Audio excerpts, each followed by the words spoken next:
Hey Joe! Hey what? Are you ready? For what? To pop! Pop what? And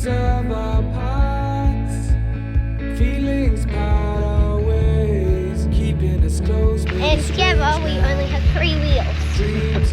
Holding us closer. Meadows of our youth. Hello, Fishy! My name is Fishy Head. Your ride has arrived. Hang on, I'll just back it in. Holding us closer. Ooh, we can see so clear. This is beautiful. Worth the drive in. Oh my gosh, We can see so that is spectacular. G'day everyone, Adam here, Going Overland. This week I want to talk to you guys about how I get my family to come camping and overlanding with me. Got a lot of comments from you guys saying, you know, I wish our family was like yours. I wish my partner would love camping like yours does. So I just want to go through how I get them motivated to want to come with me and do what I enjoy, and some of the compromise I have to make to get them to do that. Alright, so let's get into this week's video.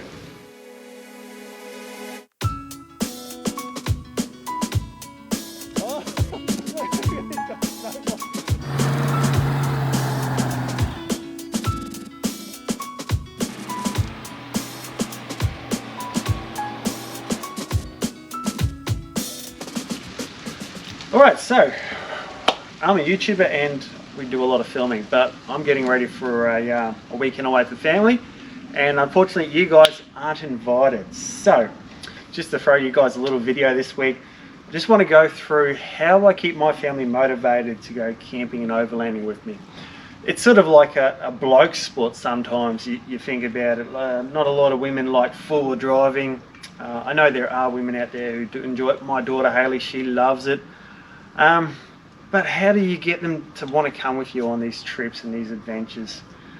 Well, first up, it's compromise. You've got to sort of plan out an overlanding or camping route that takes in places you want to see and things you want to do, but also make it enjoyable for the family, for everyone involved in your trip. So Larissa, she loves camping and four-wheel driving, luckily, but she can't sit in the car all day long like I could. I could go down a four-wheel drive track all day long driving, day after day, but to her it'll get a bit boring. She doesn't like driving herself, especially a big heavy four-wheel drive, but she likes, you know, family time. She likes being with me, she loves being with the kids, and we do all love being together. So I've got to make it enjoyable for her and the kids, so that sometimes involves not doing these big drives every day. Take it on our recent snow trip. For me, the ideal trip would have been going down to Victorian high countries and driving through the snow for a whole week. But that's not fair on the family. The kids in the back seat, they get a kick out of it for 5 minutes and then they're bored. So the compromise was to go camp in the snow and then do something the family wants to do together. So it was tobogganing, it was skiing, snowball fights. It was, you know, spending time in the snow as a family, not just driving through it. So that was a compromise I had to make. It was a big compromise. But down the track, kids are growing up, me and Larissa can go back and I can do that for driving in the snow. Possibly even next year I could do that. So that's a big compromise, but in the end it turned out to be a fantastic trip. You know, I couldn't get the footage for YouTube with the classic four driving in the snow, but you know what? My life's not about YouTube, it's about our family. And I just bring you guys along for what we do as a family. Hey Joe! Hey what? Are you ready? For what? To pop! Pop what? Popsicle! My hands are hard, my feet are low, and he's not the pop. Popsicle. Another big tip as well is shutting off your mind from work. If you're stressed from a week at work or a couple of months at work without being on a holiday, look, jumping in the car the very first day, you worry about all your trip plans and all your gear, it can be very stressful, and like I said, that stress can rub off on your family. You can start bickering in the car, which is not ideal. Your family won't want to come on these camping trips if you're fighting in the car and on these trips. You got to be relaxed. All right, so you finish work Friday afternoon, switch your work brain off and switch your family brain on. It's easier said than done, but you've got to do that so your family will want to come on these trips. Okay, you can't expect them to come with you and enjoy these trips if you're in this foul mood from work. What I do with work is knock off time, turn the phone off, and any problems, you know, there's nothing I can do about it anyway. So I know it's a hard thing to do for a lot of you guys, especially if you're self-employed or you know you run your own business. But to me, it was always a balance between work life and family life. And to me, family life's more important, and that's the way I've driven my career to go. Right now, I'm at the back of Dad's bike. We're on a double bike, and my bike only has one wheel, Dad has two, and together we only have 3 wheels. So another thing to make the family want to come camping and overlanding is making them comfortable. So to me, that is a good bed at night to sleep in, a good shower, a toilet, really handy, and good food. So what do we say first? Good bed. So the kids' bed with the camper trailer we've got, sort of a budget camper trailer. It came with foam mattresses, not very comfortable. So we spent a bit of money and we upgraded them to custom inner spring mattresses. They're only about 100mm thick, about the same size as the foam, so it fits in the camper trailer really well. And it just makes them comfortable at night time. They sleep in there really well. I don't hear them in the morning complaining that they're being too hot, too cold, sore backs, anything like that. So they've got a good mattress and they've got a good pillow. Same with us on our bed. We upgraded the cheap mattress that was in there to an inner spring mattress. We get a better night's sleep in the camper trailer than at home sometimes. So good mattresses, good sleeping gear, sleeping bags, make sure they're comfortable. On this recent trip we took the diesel heater and that made living in the camper trailer really enjoyable. It changed our world. Instead of being cold and wet inside the camper trailer at night time with condensation, everything was warm and mostly dry. How warm is it in there, Joe? It's really warm. What's the sound temperature gauge? I got 16. 16 degrees inside there. And hot. it's about 6 degrees out here. So the next thing is the shower, having a good shower, good comfortable shower. It's a bit hard with water, how much water you can take, especially with a family. We're lucky we have a dedicated tank in the trailer just for showers. It's about 65 litres. That's perfect for 2 or 3 nights on a camping weekend. But then there's things like getting refills or getting water out of the creek for showers. So water's a big thing, but also the hot water system. We run the Julka, and I know when that thing is running perfect, it is awesome. Which is good. How's the shower? It's nice tonight. It's not jumping or something. Julka's dried out, so it's working perfect. It just does it whenever it's full of moisture. So. Next thing is a toilet. So we run the Thetford porta potty in the camper trailer. We ran that same toilet in our old camper trailer. Thing is fantastic. If you've never had one and you're worried about them because you think they might smell or leak or, you know, emptying them out when they're full, let me put your mind at ease saying that thing is brilliant, especially when you consider having to dig a hole in the bush and usually you've got to walk through where everyone else is doing their business. There's usually toilet paper all over the ground and the thing is disgusting. The smell, look, unless it's 40 degrees and you got your waste in there for like a full week, the smell's nothing to worry about. You can also add more of the chemicals that come with it into the unit if the smell's bothering you, but we never have an issue with the smell. Emptying it out, look, it's not pleasant, but if the smell's not there, it's not that bad. You get your right technique to do it, you don't get any splashback and things like that. So emptying out is, to me, that's a lot better than digging a hole in the ground every day when you're traveling, walking through people's waste, sitting there in the bush with no privacy. Usually there's flies and sometimes it's just foul.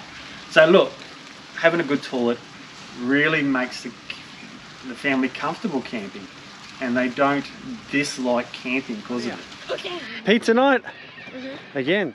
The next thing is the food. So when we go away on the camping trips, we eat like kings and queens. We'll have pizza nights, we'll have steak, we'll do a roast, we'll do frozen pies, we'll do hot chips, we'll do anything.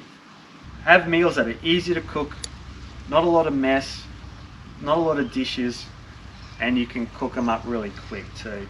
A roast, you know, might take a couple of hours to cook, but you're not there doing all that prep work. You just throw it all in the camp oven, throw it in the fire.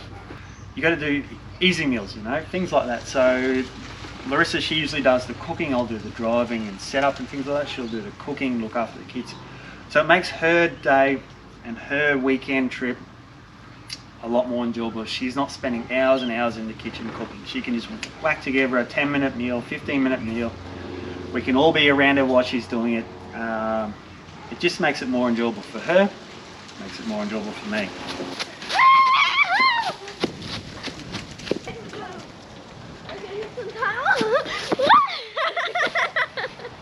So when you're traveling with kids as well, if you see a nice park, pull over and stop and get them out of the car, get them running around in the park. What we normally do, we'll try and find a park around lunchtime or morning tea time, and we let the kids go play. And we'll make lunch for them, and we'll let them eat it in the car. So that way the whole time we've stopped, they're playing, they're running around, they're not having to sit still and eat. They can do that in the car. It just makes their trip a lot more enjoyable. If they can play for half an hour in the park, we get us saying, hey, come and eat, and they've got to lose half that time to eating. Mate, they're happy, they are. So if you don't let your kids eat in the car when you're doing these trips, I don't know what the answer is for you guys. You have to have longer stops, I suppose. But for us, sometimes getting to camp earlier in the day is very important. So that's another tip for you guys as well. I know Ronnie Dale gets to camp late at night, and look, on weekend trips, that first night, we'll leave work Friday afternoon and get up to camp Friday night, no problem at all. But when you're doing these bigger trips, you can't be pulling into camp late at night, especially when you've got a family. They need time to unwind and de-stress from being in the car. There's a setup time, you've got to cook a meal for the family, you want your kids to eat healthy, so you need that time to make a decent meal, and then you've got to get the kids off to bed at a decent time. So on our travels and when we're in the car doing these big kilometres, you've got to keep an eye on the mood in the car. How's everyone feeling? Is everyone getting uncomfortable? You can't do big endless kilometres when you're travelling with a family. They need time to stop, they need time to run around, burn some energy up, make a coffee, see something along the way. So look, the trick that we do is if we see something, that's the time to stop and see it. So if you're driving past something like, say the big banana at Coffs Harbour, you could drive past it and then 10 minutes later go, oh, we should have stopped there and had a coffee or something. So you see something, pull over and see it. Could be a point of interest, could be, you know, something natural, could be a little waterfall for a little walkway. I'll give you an example. On our Cape York trip a couple of years ago, kids are getting really fidgety in the back, so start to argue. We see a little sign for a walk, let's pull over and have a walk. You know, we see something, we pull over and have a walk. You can't do everything though, so you know, there is a limit. So we pull over, went up this little track, little walking track, and about half a K up, there's a little creek and a little river. On the other side, there's a 6-metre croc sitting there in the sun. And it's like, wow, how good is this? Like, this is incredible. And we're so glad we just pulled over and did that little walk. So, when you see something, pull over and have a look at it. So another thing that we do is before every trip, the kids get a new toy. They get excited about that toy. They get it the first day in the car, and yeah, they're excited to get in the car and go just because they get that new toy. So it's kind of a bit of a bribe, but it works out really well. This is not just for a weekend trip. This is for like a 2 or 3 week trip in the car. It just gets them something to do in the car, and they look forward to the trip, and they look forward to going to the shops the day before and getting a new toy.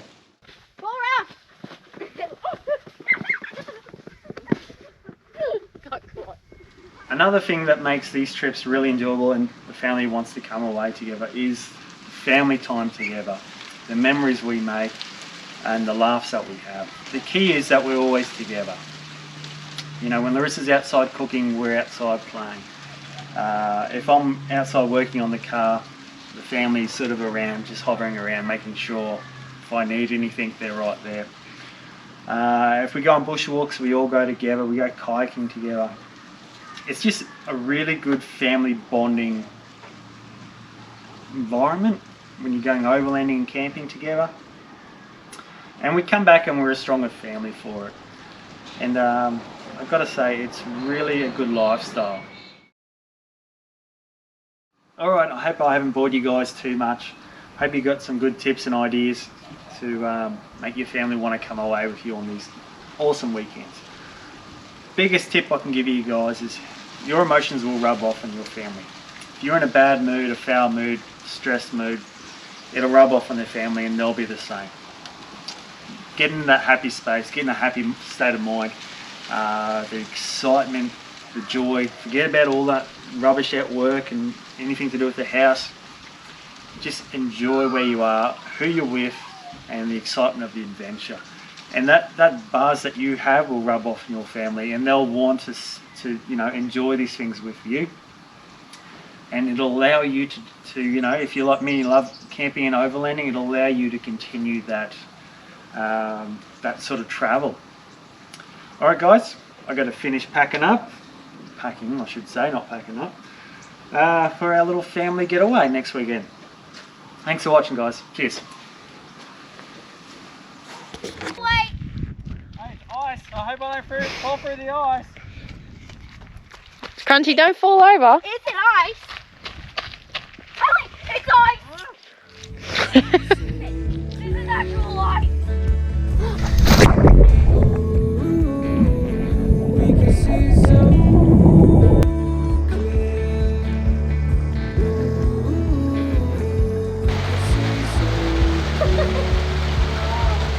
Riley, what happened? Hey, what did you see?